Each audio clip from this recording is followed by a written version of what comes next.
Good evening, student. Today we are going to solve question number 20 from journal entry. As you know, we are just continuing the chapter is journal. Student, now let's see. I have written the question and solution also here, so that you can save your time. I'm going to first recite the questions. One by one, I'm going to recite and I will explain to you. Nothing is there. Generalize the following transaction. Date is not given, so that I have not also I have maintained the date and the format. Once I told you, you can manage how to, because we have short of places on this board. Okay. First है goods for ₹50,000 destroyed by fire. 50,000 रुपए का goods destroy हो गया, बर्बाद हो गया by fire, आग से।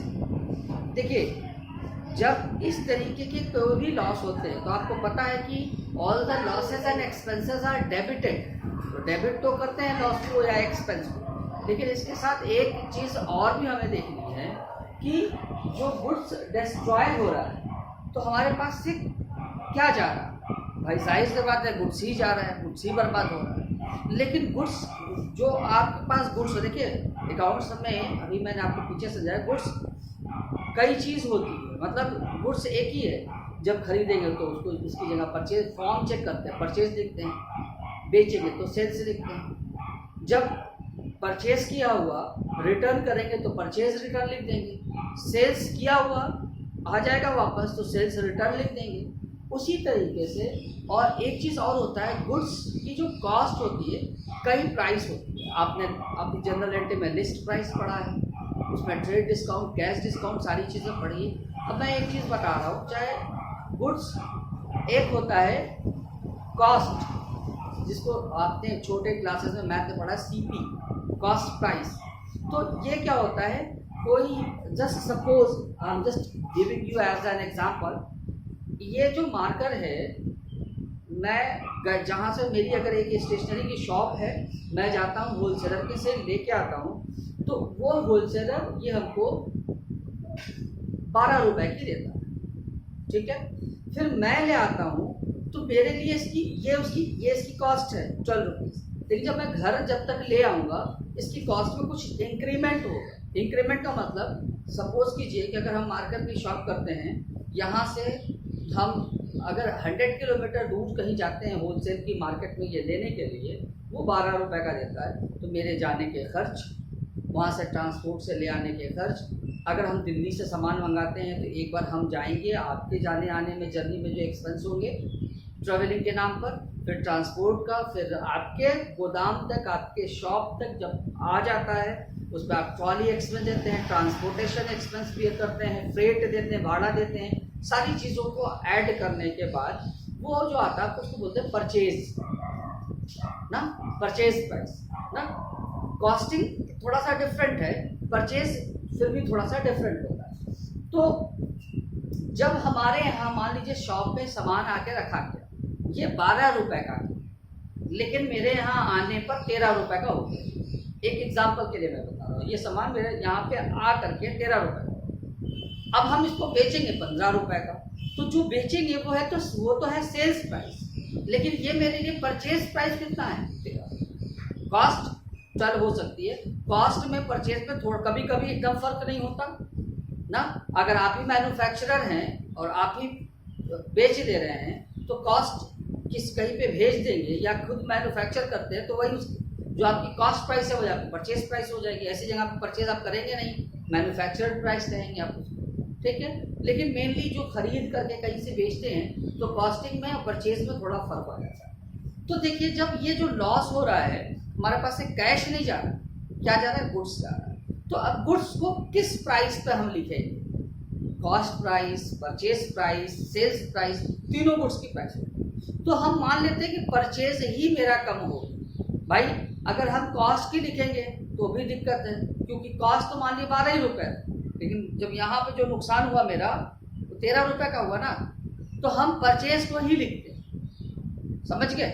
तो क्या लिखा, loss by fire account debit, क्योंकि लॉस बाय फायर हमारा एक लॉस है उसको डेबिट किया टू परचेज को अभी पीछे के एंट्री में आप चेक भी कर सकते हैं, जितनी भी क्वेश्चन किया आपने परचेज का हमेशा डेबिट बैलेंस होता है, लेकिन परचेज को क्रेडिट करने का मतलब परचेज आपने कम कर लिया, जितने रुपए का था आपके यहाँ परचेज 50,000 से कम कर दिया, ठीक है। मान लिया गया ये परचेज हमने किया ही नहीं, ये क्या हो गया, जल गया, ठीक है।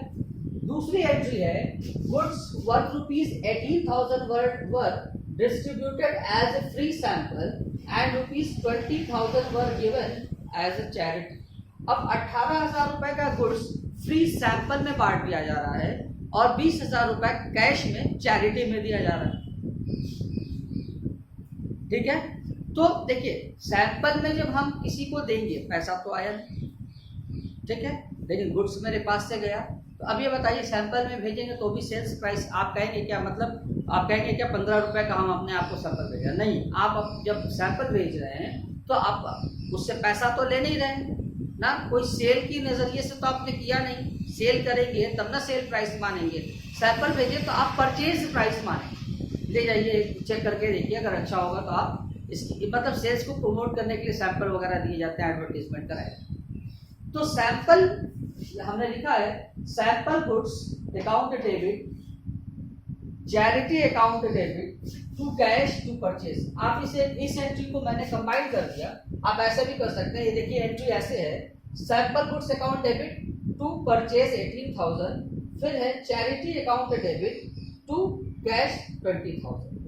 अब देखिए सैंपल जब गुड्स जा रहा है तो हम परचेज को ही डाउन कर रहे हैं, क्योंकि गुड्स के कई प्राइस होते हैं, कॉस्ट प्राइस, परचेज सीपी, फिर परचेज प्राइस, फिर उसके बाद आप कह सकते हैं सेल्स प्राइस, गॉट इट।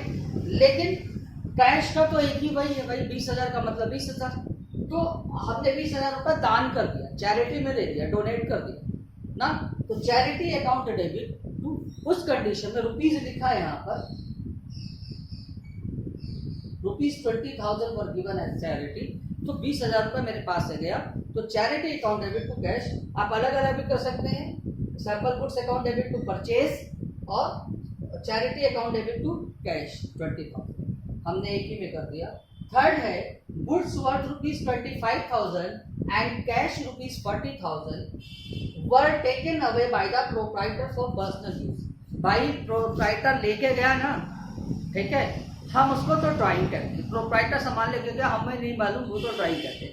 लेकिन अभी देखिए आप प्रोप्राइटर मतलब फर्म का मालिक, ठीक है, तो मालिक को भी आप सेल प्राइस पे सामान देंगे, मतलब उससे भी इनकम करेंगे नहीं ना, तो ऐसी जगहों पर जब मालिक लेके जा रहा है तो भी हम करेंगे।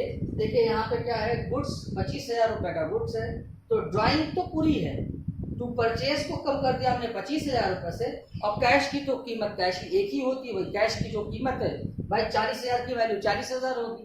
25,000 रुपये का सामान अगर सेल प्राइस का है तो उसकी परचेज प्राइस, उसकी कॉस्ट प्राइस डिफरेंट हो सकती है, लेकिन बट 40,000 रुपये का मतलब 40,000 रुपये, ठीक है। तो ड्राइंग अकाउंट डेबिट 65,000 और to cash 40,000 to purchase 25,000। Fourth है goods worth ₹20,000 and cash ₹5,000 were given as charity. 25,000 रुपये का मेरा अल्टीमेट लॉस हुआ या एक्सपेंस कह लीजिए हुआ, टू कैश जाएगा 20,000, और फिर चैरिटी में जब गुड्स दिए हैं तो कोई प्रॉफिट रख के चैरिटी में नहीं देंगे, उसको भी परचेज से ही क्रेडिट करेंगे 5,000। फिर नेक्स्ट है cash ₹1 lakh were stolen from iron safe of traders.